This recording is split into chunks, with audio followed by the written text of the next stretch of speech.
Hello friends, welcome back to trading with peace and I hope you guys are trading with peace. और आज की इस video में हम बात करेंगे एशियन ग्रैंडो इंडिया लिमिटेड यानी एशियन टाइल्स को लेके। तो बहुत लोगों के बहुत बार सवाल आते हैं इस वाले स्टॉक को लेके।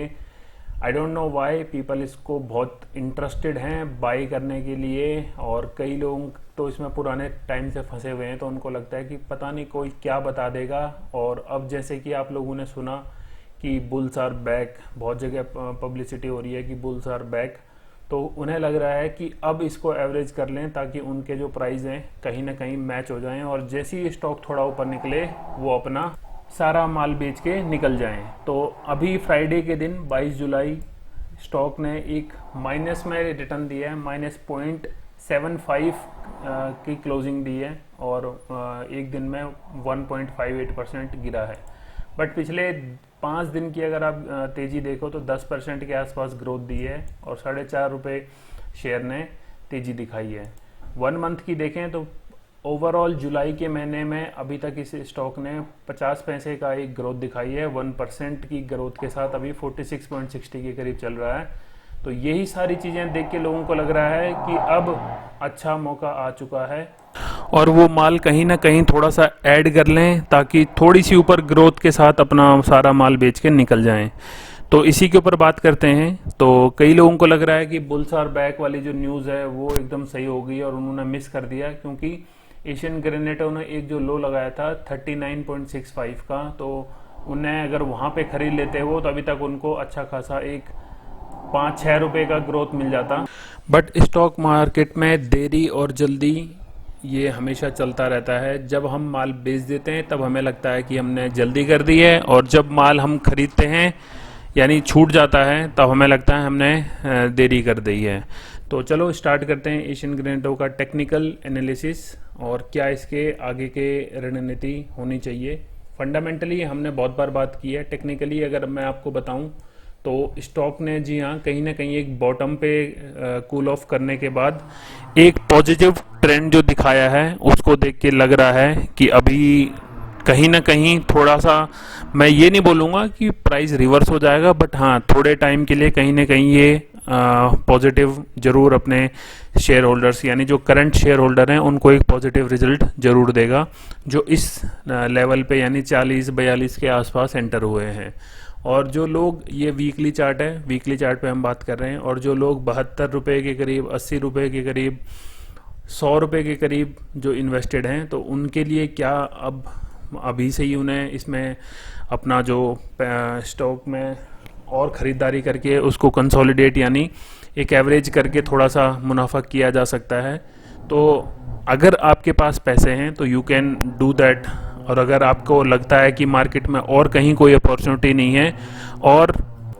आपका जो पैसा है आप उसको और, यानी जैसे आपने 10,000 लगा रखे हैं और आप चाहते हैं कि उसमें और 10,000 लगा के मैं उस 20,000 को ब्लॉक कर लूँ, उससे कोई परसेंटेज मैं नहीं कमा पाता मार्केट से, तो आप ऐसा कर सकते हैं। और अगर आपके पास पैसा है तो फिर तो आप कभी भी कर सकते हैं, और अगर आपके पास लिमिटेड पैसा है तो मेरे ख्याल से नहीं करना चाहिए ऐसा, क्योंकि अगर एक स्टॉक ऑलरेडी आपको डाउन में जाता हुआ दिख रहा है और भले उसने एक थोड़ी सी कंसोलिडेशन के बाद ऊपर का ट्रेंड दिखा रहा है, तो इसका मतलब ये नहीं है कि वो दोबारा उतना ही जल्दी बाउंस बैक करेगा। हो सकता है बाउंस बैक भी करेगा तो लगभग हाफ तक करने के बाद फिर नीचे की तरफ जाएगा, और आपका जो मोटिव है वो सॉल्व नहीं कर सकता। इससे अच्छा ये मुझे लगता है, जो मैं अपने, ऐसा नहीं है कि मेरे सारे शेयर जो मैं खरीदता हूँ सब मेरे को डबल डिजिट में ग्रोथ दे के जाते हैं। कोई ऐसे स्टॉक भी हैं जो मुझे डबल डिजिट में माइनस में भी दे के जाते हैं, बट वहाँ मेरा रिस्क मैनेजमेंट काम करता है, वहाँ मेरा डाइवर्सिफिकेशन ऑफ पोर्टफोलियो काम करता है।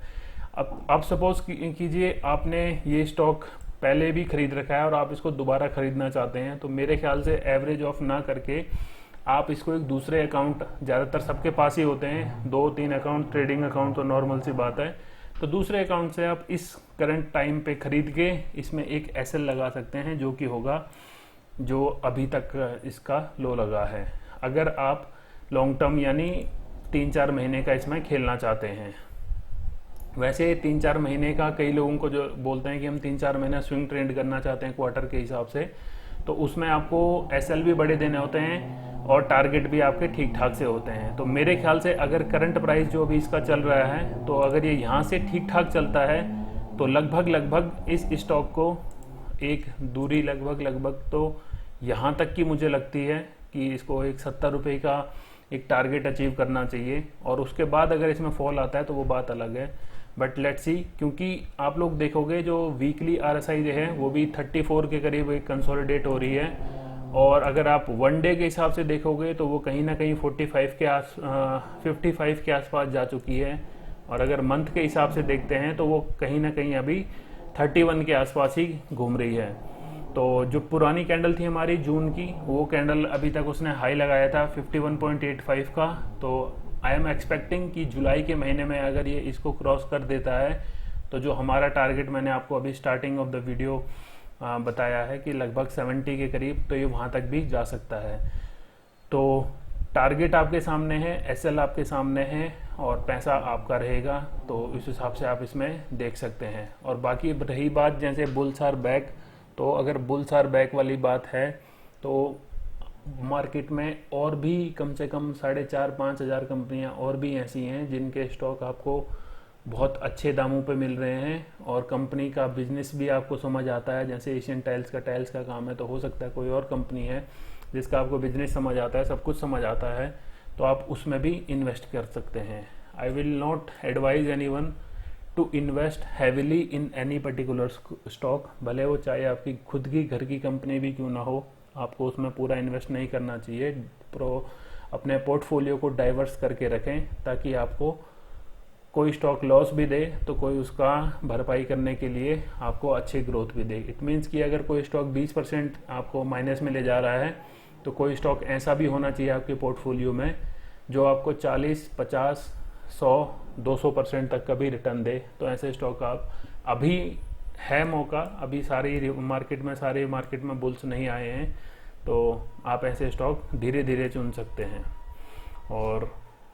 आई होप वीडियो आपने यहाँ तक देख ली है। वीडियो देखने के लिए थैंक यू सो मच, और ट्रेड विद पीस।